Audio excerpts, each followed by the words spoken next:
2월 8일 오늘 만날 환경 말씀은 마태복음 9장 20절에서 22절까지의 말씀입니다.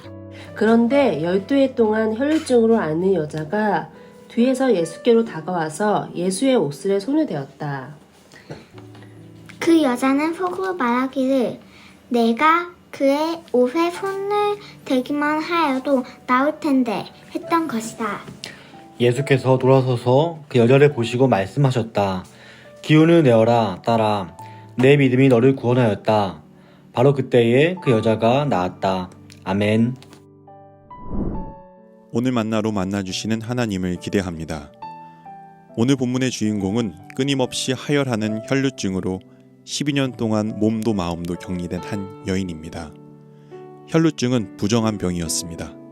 그 당시 사람들은 혈루증과 같이 유출병을 앓는 사람이 어떤 물건이나 사람을 만지면 부정해진다고 믿었습니다. 그래서 이 여인은 12년째 격리되어 있었습니다. 밖으로 나오지 못하는 것은 물론 성전이나 회당에 가서 예배를 드리지도 못했을 겁니다. 사회적으로, 종교적으로 모두 격리되었지요. 그렇게 12년, 소망도 기대도 없이 살아갔던 이 여인은 어느 날부터 예수님의 소문을 듣습니다. 예수님이 많은 병자들을 치유했다는 소문이었지요. 하지만 여인은 예수님을 찾아가 자신을 치유해달라고 할 수 없는 상황이었습니다. 그래서 믿음을 갖습니다. 예수님이라면 그 옷에 손만 대도 내가 나을 수 있을 거야. 말도 안 되는 믿음이지요. 하지만 붙잡을 것이 예수님밖에 없었습니다. 손만 대도 나음을 믿는 것 외에는 다른 소망이 없었습니다. 그렇게 이 여인은 믿음 하나 붙잡고 예수님의 옷자락을 향해 걸어갑니다. 예수님께 나아가는 한 걸음, 한 걸음은 보통 걸음이 아니었습니다. 자신의 목숨을 건 위험한 걸음이었습니다.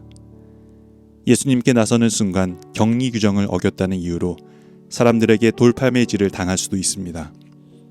그런데도 불구하고 예수님의 옷에 손만 대도 나을 수 있을 거야 라는 이 믿음이 여인에게 걸어갈 용기를 더해주고 예수님의 옷에 손만 대도 나을 수 있을 거야 라는 이 믿음이 낫지 못하면 어떡하지 라는 의심과 염려를 잠재워줍니다. 이 믿음의 선언은 반복적으로 떠오르는 의심의 지점에서 의심을 잠재우는 애씀이었을 겁니다. 동시에 공포와 불안과 염려로 발걸음이 멈추지 않기 위한 몸부림이었을 겁니다. 그렇게 의심과 불안 그리고 믿음의 확신 사이에서 이 믿음의 선언은 부정한 여인의 손을 거룩한 예수님의 옷자락으로 이끕니다. 그리고 마침내 예수님의 옷자락에 손을 대게 합니다. 여인의 손이 주님의 옷자락에 닿자 주님이 돌아서서 이 여자를 보며 말씀합니다. 안심하여라, 딸아. 네 믿음이 너를 구원하였다. 살고는 있었지만 죽은 것처럼 살았던 12년. 누구에게도 사람 취급받지 못했던 12년. 어쩌면 하나님께도 버림받았다고 생각했던 12년.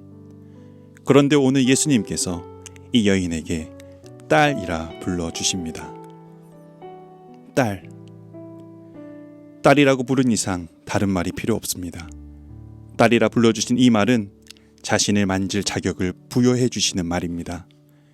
이제 더 이상 부정하지 않은 존재로 회복되었음을 선언해 주시는 말입니다. 세상 밖으로 나올 수 있고 성전에 들어가 예배도 드릴 수 있다는 말입니다.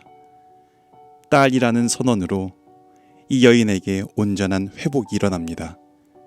믿음이 이 여인을 회복시킨 것입니다. 예수님이라면 그분의 옷자락만 만져도 나을 거야 라는 이 무모한 믿음이 이 여인을 낫게 합니다. 오늘 우리 삶이 이 여인과 비슷해 보입니다.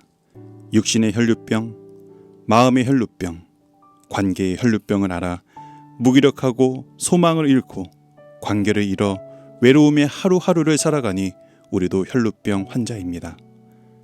이런 우리에게 필요한 것은 바로 이 여인이 반복하며 외쳤던 무모한 믿음의 선언입니다. 예수님이라면 나를 살려주실 거야. 예수님이라면 나를 회복시켜 주실 거야. 예수님이라면 나를 다시 일으켜 주실 거야.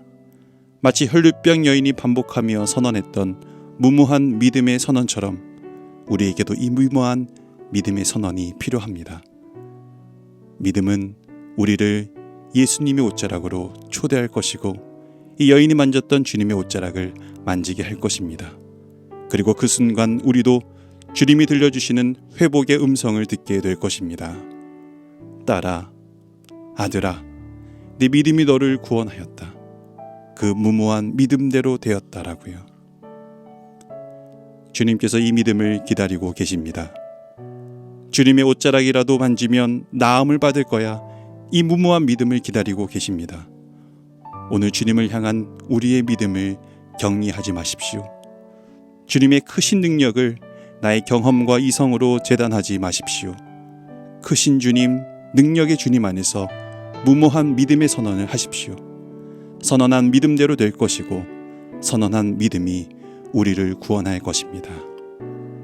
기도하겠습니다.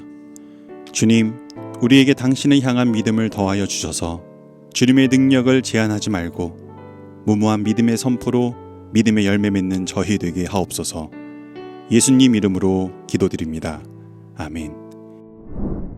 이제 두 가지 제목으로 함께 기도하겠습니다. 첫째로 우리의 믿음을 격리하지 말고 주님을 향한 믿음 가지고 나아가 믿음의 열매 맺는 은혜 누리게 하옵소서.